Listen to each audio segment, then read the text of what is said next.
салом дӯстони меҳрубон ва хуш омадед ба барномаи ахбори озодӣ ки тозатарин хабарҳои тоҷикистону ҷаҳонро тақдими шумо мекунад. имрӯз 25 феврал аст ва нахуст аз сархати мавзӯъҳо мегӯям. ба гирифтани пора муттаҳам мебошад. додситони суғд мегӯяд сардори раёсати тандурустии ин вилоятро дар доираи амалиёти мақомоти амнияти боздошт карданд. мақсудзода Фаррух барои гирифтани пора парвандаи ҷиноятӣ оғоз шуда ба суд барои дархост муроҷиат шудагааст. Дональд Трамп раиси ҷумҳури Амрико зимни паёми солонааш ба Конгресс дар бораи Эрон роҳи поён додан ба низоъ ва иқтисоди Амрико суҳбат кард. با آنها مذاکره داریم. آنها میخواهند سازش کنند ولی تا حال سخن اصلی را نشنیدیم که گویند ما هیچگاه سلاح هسته‌ای نخواهیم داشت.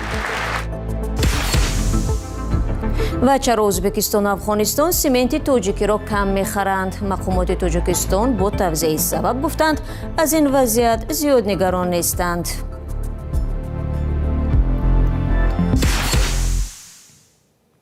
аммо шурӯъ мекунем аз хабари он ки додситонҳои 8 шаҳру ноҳияро дар Тоҷикистон дигар карданд. ин тағйирот рӯзи 25 феврал бо ризояти раиси ҷумҳур Эмомалӣ Раҳмон сурат гирифтааст. сабаби дигаргунӣ дар додситониҳои Ванҷу Мурғоб, Ҳамадонӣ, Ховалинг, Бустон, Бобоҷон Ғафуров, Ҷаббор Расулов ва Кӯҳистони Маҳҷо маълум нест. дар ҳоле ки баъзе аз сокинон аз тарзи рафтори мақомоти интизомӣ шикоят доранд, Эмомалӣ Раҳмон аз шахсони навтаин хостааст аз хурофоту фасоди молӣ ва қочоқи маводи мухаддир пешгирӣ, адолатро таъмин ва бо мардум муомилаи хуб кунанд. дар зимн мақомоти Тоҷикистон бо гузашти беш аз 2 моҳ боздошти як мансабдор дар шимоли Тоҷикистонро шаҳр доданд. Фаррух Мақсудзода сардори раёсати тандурустӣ дар вилояти Суғд ҳоло ба ришваситонӣ ва гирифтани пора муттаҳам мешавад. пайвандону ҳамкоронаш ҳанӯз дар ин бора сухан кардан намехоҳанд. ҳамкорам Фарзон Муҳаммадӣ тафсилоти бештар медиҳад. яке ҷузъиёт надод, дигаре ба талаби ришва гумонзад донист. сеюмӣ боздошташро ба соҳибкорӣ пайванд дод, на мансабу кори расмӣ. изҳороти гуногун ва гоҳе зидди ҳам дар бораи Фаррух Мақсудзода, сардори боздоштшудаи раёсати тандурустӣ дар вилояти Суғд. дар додистонии минтақа ва он ҳам пас аз 2 моҳи дастгир шудани Мақсудзода гуфтанд ки ӯ дар доираи як амалиёти нерӯҳои амниятӣ ба даст афтодааст. дар доираи ин амалиётҳо нисбати сардори раёсати тандурустии вилояти Суғд парвандаи ҷиноятӣ оғоз карда шуд. айни замон тафтишот идома дорад. ба хотири фош накардан сирри тафтишот мо аз тавзеҳоти он худдорӣ мекунем. назари пайвандон ё вакили мудофии Фаррух Мақсудзода ба қазия маълум нест. ӯ тобистони соли 2025 сардори раёсати тандурустии вилояти Суғд таъин шуда буд. радиои озодӣ моҳи декабри ҳамон сол хабар ёфт ки муддатҳо боз дар ҷои кораш нест. дертар Ҷамолиддин Абдуллозода вазири тандурустии Тоҷикистон дар нишасти матбуотӣ гуфт Мақсудзода боздошт шудааст, вале иддао кард ки дастгир шудани ӯ ба кори расмияш рабт надорад. камтар фаъолияти соҳибкориам вай нафар дорад, мумкин барои ягон фаъолияти дигар муттаҳам шуда. бар асоси қонунгузории Тоҷикистон мансабдор ё ходими давлатӣ ҳақ надорад ки ба соҳибкорӣ машғул шавад. рӯшан нест вазири тандурустӣ бо ин изҳороташ хостааст ниҳоди зери итоати худро наҷот диҳад ё ба айбномаи Фаррух Мақсудзода биафзояд. ба иттилои дарёфтии радиои озодӣ вазири тандурустии Тоҷикистон пеш ва баъд аз боздошти Фаррух Мақсудзода ба вилояти Суғд рафтааст. аз ҷониби мақомоти тафтишоти пешакӣ дар ҳамин ҳол раиси додгоҳи шаҳри Хуҷанд баръакси вазири тандурустии Тоҷикистон гуфт айбномаи Фаррух Мақсудзода бештар ба фаъолияти давлатиаш пайванд мегирад. мақсудзода Фаррух барои гирифтани пора парвандаи ҷиноятӣ оғоз шуда ба суд барои дархост муроҷиат шудагааст. парванда судро ворид нашудааст. ҳолатҳои кор маълум нест. агар ин иттиҳом тасдиқ шавад ба Фаррух Мақсудзода аз 284 000 сомонӣ то 711 000 сомонӣ ҷарима ё 5 сол зиндон таҳдид мекунад. раиси додгоҳи шаҳри Хуҷанд нагуфт ки Фаррух Мақсудзода кай ва чӣ қадар ришва гирифтааст. тарафи дигари даъво низ маълум нест, вале чанд пизишку корафтода дар суҳбати ҳузурӣ бо хабарнигори радиои озодӣ дар мавриди ба гуфтаашон пулситонӣ дар бемористонҳои вилоят суҳбат карданд. یک همصحبت رادیو آزادی با شرط فاش نشدن نامش به رادیو آزادی گفت گویا در جریان یک سنجش طبی طریق همیانهای الکترونی به صورت حساب فرخ مقصودزاده پل کلان وارد شده و محض همین حالت باعث به تفتیشات گشته است. فرخ مقصودزاده در گذشته هم در مقام سردار ریاست تندرستی کار کرده یک مدت سردختور بیمارستان سوخت بود. توجهی و گرفتن رشوه در نهاد تندرستی تاجیکستان از مشکلی اصلی ساحه به حساب رفته، ساکنان و کارافتادگان هم زیاد درباره این مسئله شکایت دارند. رو می‌ریم با موضوع دیگر. ایالات متحده آمریکا به طور بی سابقه حضور نظامی‌اش را در خاورمیانه در نزدیکی مرز با ایران افزایش داده است. همزمان مقامات آمریکایی با منصبداران جمهوری اسلامی ایران سر برنامه هسته‌ای این کشور مذاکره می‌کنند. دونالد ترامپ در پیام سالانه‌اش به کنگره به این موضوع تمرکز کرد و گفت هیچگاه حق نخواهند داد که ایران صاحب سلاح هسته‌ای شود. او افزود طرفداری با روی دیپلماتی حل شدن مسئله می باشد. مومن احمدی تفصیلاتی بیشتر دارد. یک چیز دقیق است که من هیچگاه به حامی رقم یکی تروریستان در دنیا که بیشک همین گونه است اجازه نمیدهم صاحب سلاح هسته‌ای شود. دونالد ترامپ پرزیدنت ایالات متحده آمریکا در پیام سالانه‌اش به کنگره باری دیگر تاکید کرد که موقع‌گیریش در برابر ایران جدی است.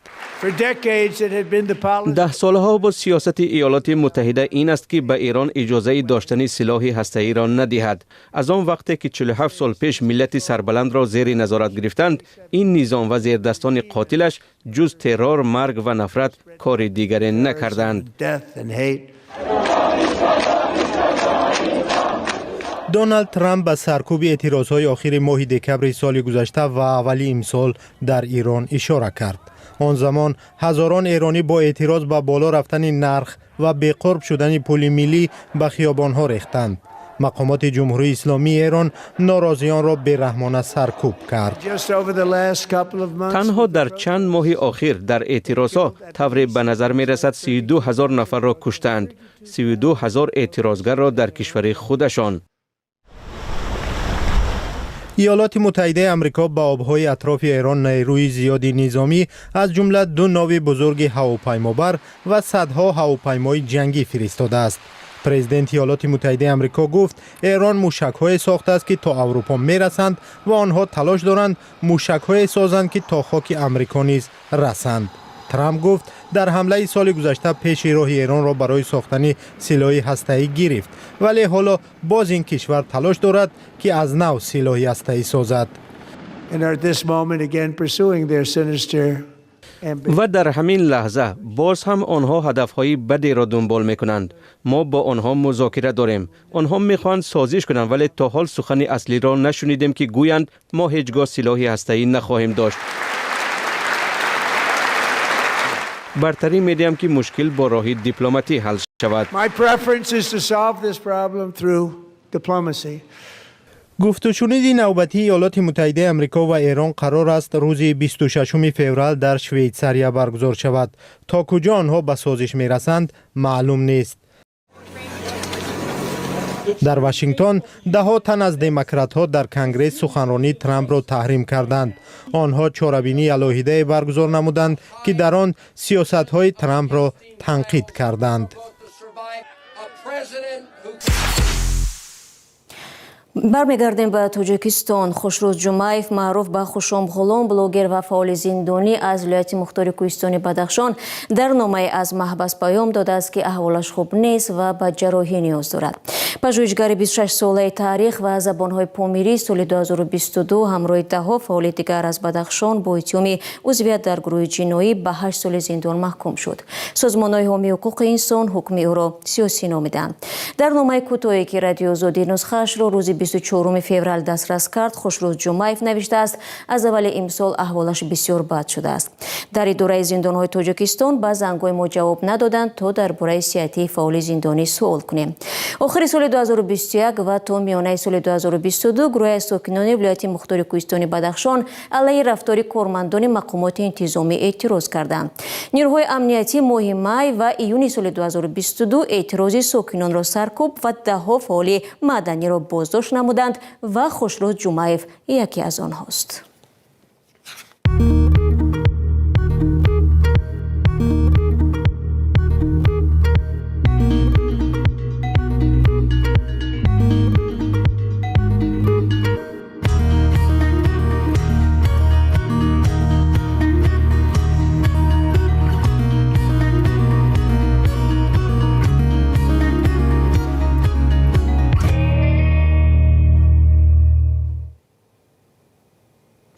مقامات انتظامی از بازداشت یک زن خبر دادند که به گفته آنها زنان و دختران توجیک را در روسیه به تنفروشی جلب کرده از این راه پول به دست می آورده است.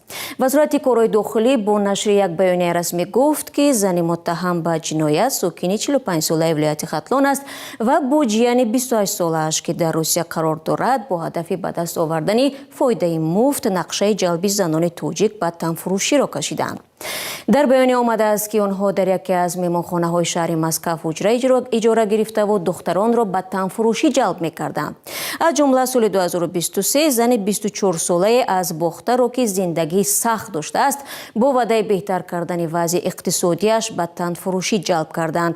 نظر این زن به اتیام معلوم نیست ولی برای چنین جنایت و یا قاچاق انسان به او تا 12 سال زندان تهدید می‌کند. در گذشته نیز موردهای بیرون از تاجیکستان به تنفروشی جلب کردن زنان و دختران توجیک رسانه‌ای شده بود. بازار صادرات سمنت توجیکی به ازبکستان و افغانستان سرد شده است. از 5 میلیون تن سمنتی در یک سال اخیر استحصال شده، تاجیکستان توانسته است همگی 6% آن را به افغانستان صادر کند. این کاهش در حالی است که استحصال آن در یک سال اخیر به مراتب افزوده است. چنانچه روی موضوع در گزارش همکارانم ارشاد سلیمانی و امیر اسایف.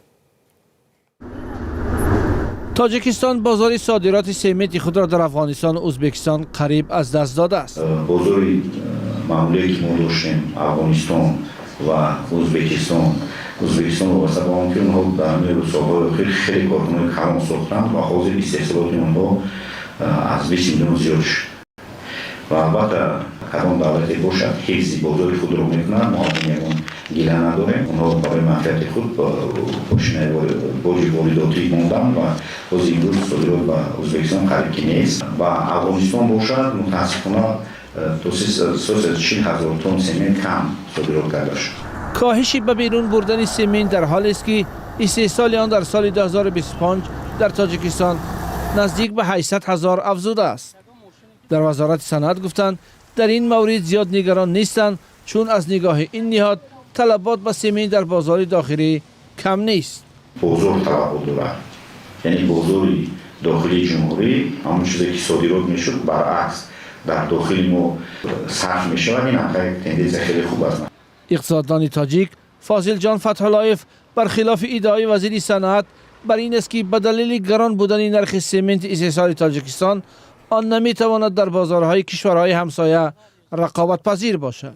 مشکلی اساسی در آن است که جمهوری تاجیکستان برای استحصال کنندگان داخلی سمنت یگان نمود امتیاز، یگان نمود امکانیت‌های وسیع‌تر یا یگان نمود سرمایه‌گذاری نظررس با آنها تامین کردن نتوانسته است. از همین سبب در بازار بیرونه سمنت جمهوری تاجیکستان رقابت پذیر شدن نمیتواند. از نقطه نظر نرخ سمنت جمهوری تاجیکستان نوبسته از آن که صفتش بهتر و خوبتر است، نرخش نهایت بلند است.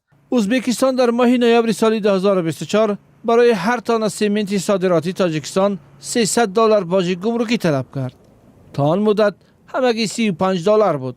تا جاری شدن این باج گمرکی تاجیکستان و ازبکستان سالانه تا 800,000 تن سمنت می‌برد.